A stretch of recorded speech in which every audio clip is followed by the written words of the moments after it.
வணக்கம் வீவர்ஸ், நீங்கள் பார்த்து கொண்டிருப்பது 5 மினிட்ஸ் யூடியூப் தமிழ் சேனல். நாம் இப்போது கோவை குற்றாலத்தை ஒரு 5 நிமிடம் சுற்றி பார்க்க போகிறோம், அழகிய இயற்கை காட்சியுடன்.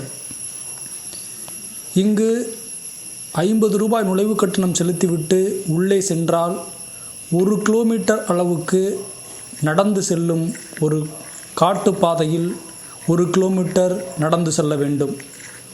சுற்றுச்சூழலில் மிகப்பெரிய மரங்கள் அனைத்தும் காணப்படுகிறது.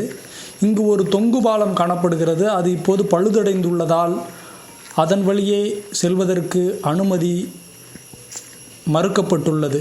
எனவே நாம் தொங்கு பாலத்தில் நடந்து செல்ல இயலாது. எனவே இந்த வழிப்பாதை வழியாக நாம் நடந்து கொண்டே சென்றால் அங்கு கோவை குற்றாலத்தின் நீரருவியை பார்க்க முடியும். சுற்றிலும் மலைகளுக்கு நடுவே இவை அமைந்துள்ளதால் மிக இயற்கை சூழ்ந்த நிலையில் இங்கு நிலவுகிறது. மிகுந்த குளிர்ந்த தண்ணீர், சுத்தமான காற்று, இவையெல்லாம் நாம் நடந்தும் செல்லும்போது நம்மால் உணர முடியும். சிறுவாணி நதியில் அமைந்துள்ள ஒரு அருவியாகும் இந்த கோவை குற்றாலம். கோவையிலிருந்து 37 கிலோமீட்டர் தொலைவில் அடர்ந்த கானகத்தில் அமைந்துள்ளது. இயற்கை எழிலுக்கும் தெளிவான நீரோட்டத்திற்கும் புகழ்பெற்றது. பாதுகாக்கப்பட்ட கானகப் பகுதியில் அமைந்துள்ளதால் மாலை 5 மணிக்கு பிறகு பயணிகளுக்கு அனுமதி கிடையாது. வெயில் காலங்களில் இப்பகுதி நல்ல குளிர்ச்சியான காற்றையும் குளிர்ந்த நீரையும் தருவதால் பொதுமக்கள் சுற்றுலா மேற்கொள்ள ஏற்றதாக விளங்குகிறது. இங்கு மலையில் மிக உயரத்திலிருந்து அதிக அழுத்தத்துடன் நீர் விழுவதால் மக்கள் இங்கு அதிக கவனமுடன் குளிக்க வேண்டியுள்ளது. இது கோவையின் முக்கியமான சுற்றுலாத்தலங்களில் ஒன்று. இங்கே பல வகையான பறவைகளும் விலங்குகளும் ஒருங்கே காண முடியும். இப்பகுதியில் குரங்குகள் நிறைந்து காணப்படுகின்றன.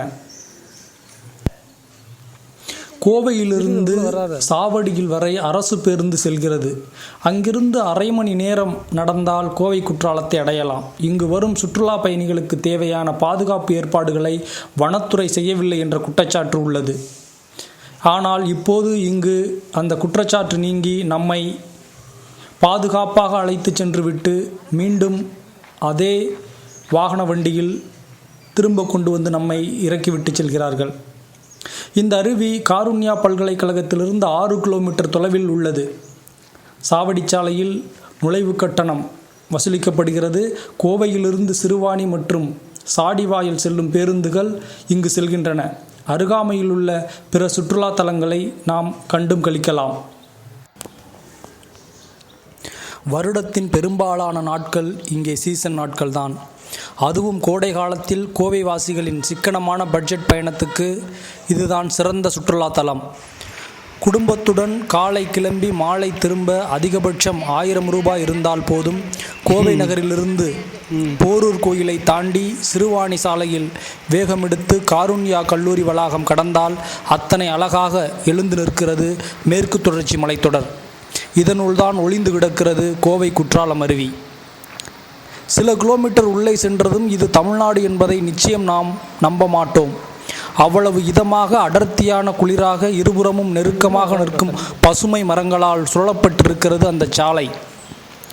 காட்டு யானைகள் உழவும் பகுதி என்பதால் அடர்வனத்திற்குள் செல்வதை தவிர்க்கவும். பார்க்கிங் பகுதியில் வாகனங்களை நிறுத்திவிட்டு சற்று தூரம் நடந்தால் அருவி தரிசனம். மேற்கு தொடர்ச்சி மலையின் உச்சியில் இருக்கும் குஞ்சிராமுடி வனப்பகுதியில் பொழியும் மழைநீர் பெரும் புல்வெளிகள் வழியாக காடு மேடு கடந்து இங்கே அருவியாக வந்து விழுகிறது. குற்றால அருவியின் மினிச்சாரல் போல் இருந்தாலும் அங்கு குளிப்பதற்கு இணையான புத்துணர்ச்சியும் குளுமையும் இங்கு கிடைப்பது சாத்தியம்.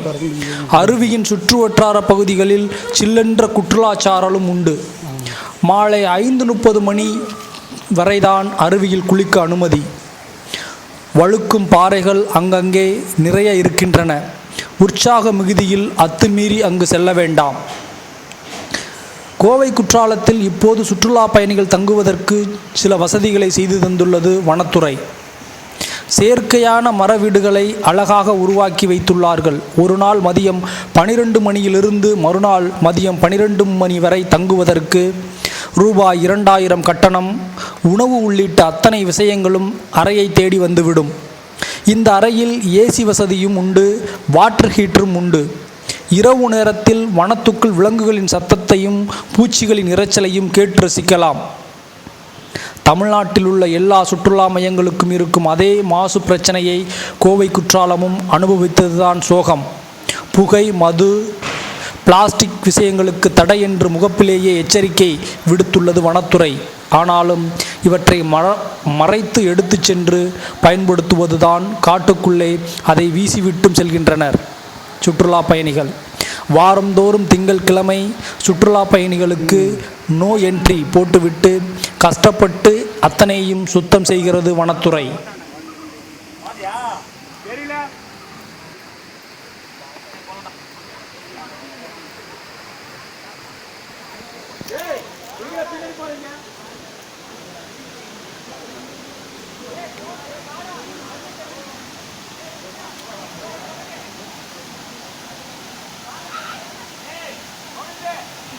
பார்த்துட்டு இருக்காங்க.